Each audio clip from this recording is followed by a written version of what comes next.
नमस्कार दोस्तों विडोवर और अविवाहित यानी कि विधुर और अविवाहित की पेंशन किस प्रकार आप लगा सकते हैं और किस प्रकार आपने दस्तावेज का चयन करना है और क्या आपका प्रोसेस रहेगा कंप्लीट वीडियो में बताने वाले हैं। इसलिए आपने इस वीडियो को बिल्कुल भी स्किप नहीं करना है और स्टेप बाय स्टेप समझ लेना है कि किस प्रकार आप विडो की पेंशन लगा सकते हैं। देखिए वीडियो आज की आपके लिए बहुत ज़्यादा इंपॉर्टेंट होने वाली है, इसलिए दोस्तों आप पहले से ही वीडियो को लाइक करके चैनल को सब्सक्राइब करके बेल आइकन ऑन कर लेना। चलिए दोस्तों वीडियो पर आगे बढ़ते हैं।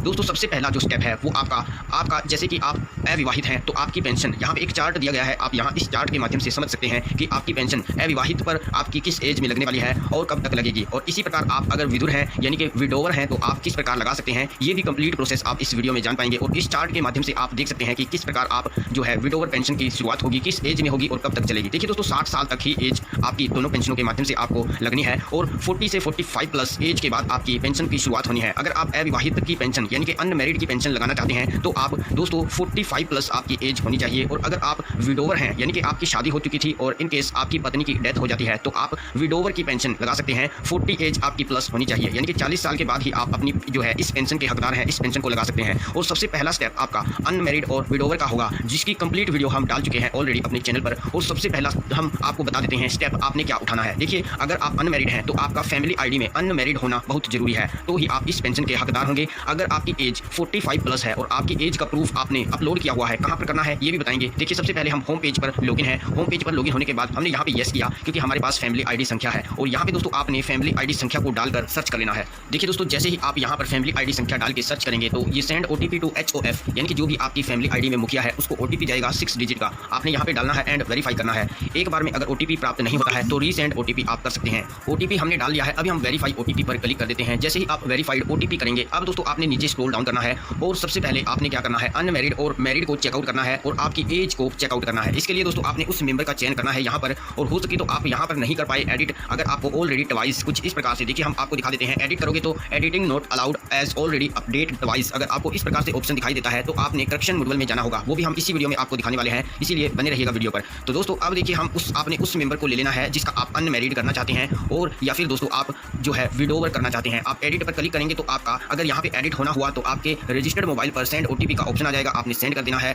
अगर आपको एक बार में ओटीपी नहीं आता है रीसेंड कर सकते हैं, हमारे पास आ चुका है, हम वेरीफाई कर देते हैं। ओटीपी देखिए वेरीफाई हो जाता है, उसके बाद आपका आधार ऑथेंटिकेशन डन होने के साथ साथ एडिटिंग नॉट अलाउड फॉर आधार यानी कि सिर्फ आधार की जो डिटेल है उसको आप एडिट नहीं कर सकते हैं, बाकी सब कुछ आप एडिट कर पाएंगे। अब दोस्तों देखिए आपने स्क्रॉल डाउन करना है, यहाँ पर आपने अपनी जो है एज वो आपने चेकआउट कर लेनी है। यहाँ पे आपकी एज दी होगी, जैसे कि हमारे यहाँ पे 12वां महीना और 6 तारीख है, सॉरी 12 तारीख 6वां महीना है, तो हमने यहाँ पे बाकी का हाइड किया है क्योंकि दोस्तों सिक्योरिटी पर्पज से है। और ये आपकी जो एज लिखी गई है ये सेम आपके दस्तावेज में होनी चाहिए, आधार कार्ड, वोट कार्ड यदि आपके पास है, और इसके अलावा दोस्तों आपका पैन कार्ड और आपका ड्राइविंग लाइसेंस वगैरह, पासपोर्ट वगैरह जो भी आपके पास दस्तावेज हैं उन सभी में एक ही एज आपकी होनी चाहिए। इसके अलावा जन्म पत्री हो गया और वोट रिकॉर्ड हो गया, स्कूल का प्रमाण पत्र हो गया 10वीं का, और इसके अलावा स्कूल का रिकॉर्ड हो गया। जी दोस्तों अगर आप पहली क्लास से लेकर किसी भी क्लास तक पढ़े हुए हैं तो आप अपना स्कूल से रिकॉर्ड जरूर निकालिएगा। अगर आपके पास जन्म पत्री नहीं है और आपके पास वोटर कार्ड नहीं है और इसके अलावा अगर आपके पास दोस्तों 10वीं का प्रमाण पत्र भी नहीं है तो आप स्कूल में पहली कक्षा में ही क्यों न गए हो, आप अपना स्कूल से रिकॉर्ड निकाल कर लगा सकते हैं और यहाँ पर नीचे सबसे ऑप्शन आएगा वहाँ पे अपलोड कर सकते हैं। अब दोस्तों आपने यहाँ पे आपकी एज देख ली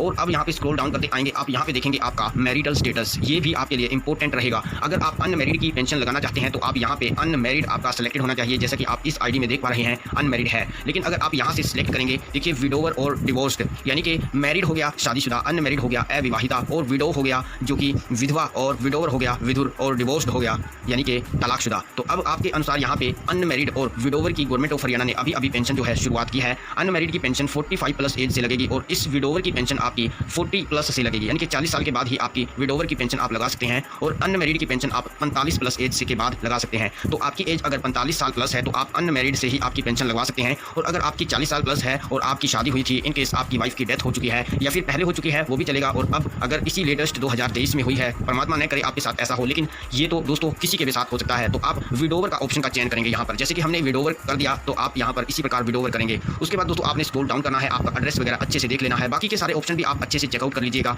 और अब यहाँ पे जो फोन नंबर आपने दिया हुआ है ये भी आपका चालू होना बहुत जरूरी है, तो आप यहाँ पे ध्यान कर लीजिएगा, आपका जो फोन नंबर है वो आपका चालू एक्टिव होना चाहिए। उसके बाद दोस्तों आप यहाँ पे आएंगे, देखिए यहाँ पे है क्वालिफिकेशन से कोई भी मैटर नहीं है, आप चाहे अनपढ़ हैं या फिर 5वीं पास हैं या 10वीं पास हैं, तो आप यहाँ पर भी देख के आपकी क्वालिफिकेशन को ऐड कीजिएगा। अगर दोस्तों आप अनपढ़ हैं तो आप स्कूल रिकॉर्ड लगाएंगे, अगर आप 10वीं पास हैं तो यहाँ पे 10वीं पास, अगर आप 10वीं पास का प्रमाण पत्र यहाँ पे देखिए अपलोड करेंगे तो यहाँ पर भी आपकी क्वालिफिकेशन 10th प्लस होनी चाहिए। इसके बाद है यहाँ पर एंगेजमेंट, आप यहाँ से आपकी एंगेजमेंट भी सिलेक्ट कर सकते हैं, यानी कि अगर आप अनएम्प्लॉयड हैं तो अनएम्प्लॉयड आप सिलेक्ट करेंगे। इसके अलावा दोस्तों आप यहाँ से कोई भी और ऑप्शन जो है आपका ले सकते हैं अपने मुताबिक, और आप अपने मुताबिक ही यहाँ पे लीजिएगा।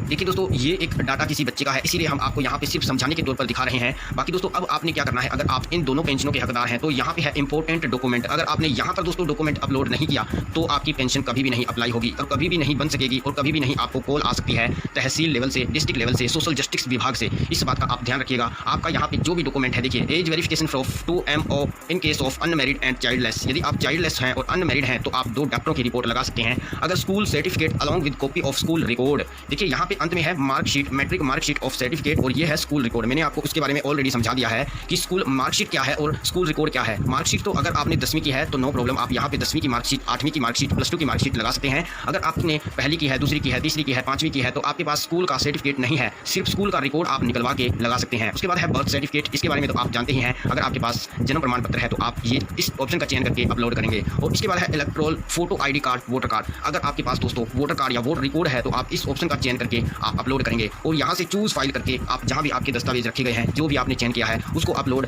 जरूर जरूर जरूर कीजिएगा। और बुढ़ापा पेंशन भी अगर आपकी अटकी हुई है, अभी तक नहीं लगी है, तो यहाँ पर आपका एज प्रूफ जरूर अपलोड होना चाहिए। आप भी सुन लीजिए अगर बुढ़ापा पेंशन आप अप्लाई करना चाहते हैं। इसके अलावा भी दोस्तों जितनी भी प्रकार की हरियाणा सरकार में पेंशनें हैं वो आप हर एक केस के माध्यम में आपका यहाँ पर जो है अपलोड होना बहुत जरूरी है। उसके बाद दोस्तों आप नीचे स्क्रॉल डाउन करेंगे और यहाँ से सेव का ऑप्शन है, आप इस सेव वाले ऑप्शन पर क्लिक कर देंगे। जैसे ही आप सेव वाले ऑप्शन पर क्लिक करेंगे तो आपका जो है डाटा सेव सक्सेसफुली का आपको अलार्म मिलेगा। उसके बाद अपडेटेड सक्सेसफुली का भी आपको अलार्म साथ के साथ मिल जाएगा। अब दोस्तों यहाँ से आपने मेंबर की डिटेल को सही कर लिया। इन केस अगर आपका, जैसे कि हमने पहले दिखाया, एडिटिंग, देखिए डिवाइस अपडेटेड डिवाइस कुछ इस प्रकार से आता है, यानी कि एडिटिंग नॉट अलाउड आता है, तो आपने क्या करना है, आपने आना है सिटीजन कॉर्नर पर और यहाँ पे है करेक्शन मॉड्यूल। करेक्शन मॉड्यूल में क्लिक करके आपने यहाँ पे डालनी है फैमिली ID संख्या, और दोस्तों आपने गेट जो है फैमिली पर क्लिक कर देना है। जैसे ही आप गेट फैमिली करेंगे उसके बाद सेंड OTP टू HOF को आपने यहाँ पे कॉपी कर देना है और वेरीफाई OTP पर क्लिक कर देना है। जैसे ही वेरीफाई करेंगे तो दोस्तों आपके नीचे मेंबर आ जाएंगे, यहाँ पे आ जाएगी आपकी फैमिली ID संख्या, और यहाँ से आप जो भी आपका, जैसे कि आपने एज प्रूफ में कोई कमी लगती है तो आप अपनी डेट ऑफ बर्थ के लिए भी करेक्शन यहाँ पे अप्लाई करेंगे। जैसे कि फील्ड्स में जाने के बाद आपको बता देता हूँ, अगर दोस्तों आपका सबसे नंबर 1 पे आपका नेम, खुद का नेम ही सही नहीं है तो आपने इस ऑप्शन का चयन करना है नेम, आपने अपना नाम सही कर लेना है। दोस्तों अगर आपका मोबाइल नंबर रजिस्टर्ड नहीं है, क्योंकि मोबाइल नंबर भी एक्टिव होना चाहिए, हमने आपको पहले ही बता दिया, तो आप यहाँ से मोबाइल नंबर का चयन करके अपना मोबाइल नंबर जो है सही करेंगे। अगर दोस्तों आपकी क्वालिफिकेशन 10वीं है और आपने वहाँ पे मार्कशीट अपलोड कर दी है, और इन केस आपकी क्वालिफिकेशन अभी इलिटरेट वगैरह है तो आप यहाँ से क्वालिफिकेशन को भी सही कर लीजिएगा। उसके बाद ये है स्पोज नेम, अगर आप विडोवर की पेंशन लगवाना चाहते हैं और आपका स्पोज नेम भी अपडेट नहीं है तो आप यहाँ से स्पोज नेम अपडेट कर सकते हैं। इसके अलावा दोस्तों ये है सबसे इंपॉर्टेंट ऑप्शन मैरिटल स्टेटस। जी हाँ दोस्तों, मैरिटल स्टेटस पे आप क्लिक करके अगर आप विडोवर की पेंशन लगाना चाहते हैं तो यहाँ से न्यू वैल्यू आप विडोवर सेलेक्ट करके, और यहाँ पे आपने जो है डेथ रजिस्टर्ड, आपने, मैंने आपको बताया दोस्तों कि आपका सबसे पहला स्टेप, आपने आपका अगर परमात्मा न करे आपकी पत्नी की डेथ हो चुकी है तो सबसे पहले आपने डेथ रजिस्ट्रेशन करवाया होगा और उसका डेथ सर्टिफिकेट बनवाया होगा, सबसे पहले वही बनवाना है। अब यहाँ पे क्योंकि दोस्तों आपने येस करके जो है आपकी टोटल डिटेल डालनी होगी, जैसे कि आधार कार्ड हो गया, फर्स्ट नेम, लास्ट नेम, और हिंदी में ऑटोमेटिकली उठा लेता है, और डेट ऑफ डेथ हो गया। उसके बाद यहाँ से आप स्टेट को चूज करेंगे, हरियाणा से हैं या फिर कहाँ से हैं। उसके बाद आप अपनी डिस्ट्रिक्ट को चूज करेंगे, और डिस्ट्रिक्ट को चूज करने के बाद अपलोड ए डॉक्यूमेंट में आप जो है डेथ सर्टिफिकेट अटैच करेंगे और आप अपनी रिक्वेस्ट डाल देंगे विडोवर की, तो आपका विडोवर हो जाएगा फैमिली ID में। इसके अलावा भी एक और रह चुका है दोस्तों जो आपका इंपॉर्टेंट है, वो है बैंक अकाउंट एंड IFSC। जी हाँ दोस्तों, अगर आपका यहाँ पर जो अकाउंट नंबर दिया गया है आधार शीडिंग नहीं है तो आप इसको चेंज कर लीजिएगा। सेम प्रोसेस दोस्तों विडोवर को छोड़ के बुढ़ापा पेंशन में भी यही सब आपको वीडियो काम आने वाली है, क्योंकि यही सब स्टेप जो है बुढ़ापा पेंशन में भी होने बहुत जरूरी है, क्योंकि ऑटोमेटिकली ही पेंशन विडोवर की लगेगी और अनमैरिड की लगेगी। और इसके अलावा हैंडीकैप और जो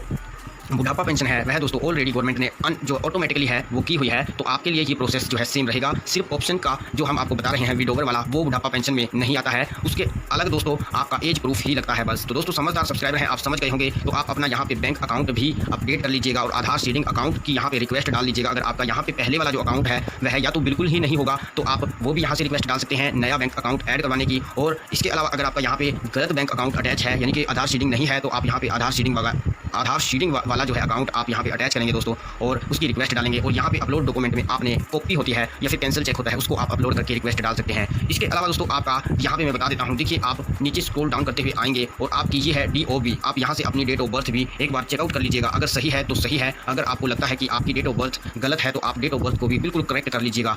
ये सब दोस्तों प्रोसेस आपने कर लेने हैं। उसके बाद दोस्तों आपको तहसील से कॉल आएगी, ऑटोमेटिकली पेंशन जब गवर्नमेंट ऑफ हरियाणा स्टार्ट करेगी तो उसी दौरान आपको जो है कॉल आएगी, और कॉल आने के बाद दोस्तों आपको जो है पेंशन का प्रोसेस चालू हो जाएगा ऑटोमेटिकली, और 3 महीने के अंदर अंदर मैक्सिमम और 1 महीने के अंदर अंदर वैसे तो पेंशन लग जाती है, लेकिन उनका टाइम टेबल की अगर बात करें, जब आपको तहसील में सोशल जस्टिस विभाग से अधिकारी आएंगे और आपको बुलाएंगे, इसी प्रकार दोस्तों बुढ़ापा पेंशन में बुलाते हैं और इसी प्रकार दोस्तों हैंडीकैप्ड पेंशन में बुलाते हैं, वह आपको इंपॉर्टेंट दस्तावेज के साथ आपने आपकी तहसील में जाना होता है। उसके बाद आपको वहाँ पे वेरिफिकेशन होती है और वेरिफिकेशन होने के बाद आपका वोट कार्ड वगैरह, जैसे कि बुढ़ापा पेंशन में वोट कार्ड सबसे इंपॉर्टेंट है। अगर आपके पास जन्म पत्री या मार्कशीट नहीं होती है तो वोट कार्ड आपसे मांगा जाता है, तो वोट कार्ड आपने देना होता है। इसी केस में आपने जो है मृत्यु प्रमाण पत्र आपकी पत्नी का देना होगा, जैसे कि अगर आप विडोवर की पेंशन लगाएंगे वो सबसे मेन दस्तावेज हो गया। इस प्रकार आप टोटल जो हमने प्रोसेस था वो आपको बताया। इसके अलावा भी आपके मन में कोई क्वेश्चन है तो आप हमसे कमेंट कर लीजिए, नीचे कमेंट बॉक्स है, कमेंट कर सकते हैं। और दोस्तों उम्मीद करता हूँ आज की वीडियो से आपको पता चल गया होगा कि कैसे गवर्नमेंट आपकी अविवाहिता यानी कि अनमैरिड और विडोवर यानी कि विधुर की पेंशन आपकी स्टार्ट करने वाली है। तो यही सब टोटल प्रोसेस था जो कि फैमिली आईडी के माध्यम से आगे आगे चलेगा और आगे आगे 60 साल तक ये आपको पेंशन मिलने वाली है, और जितनी बढ़ेगी उतनी ही आपकी भी साथ के साथ बढ़ती रहेगी।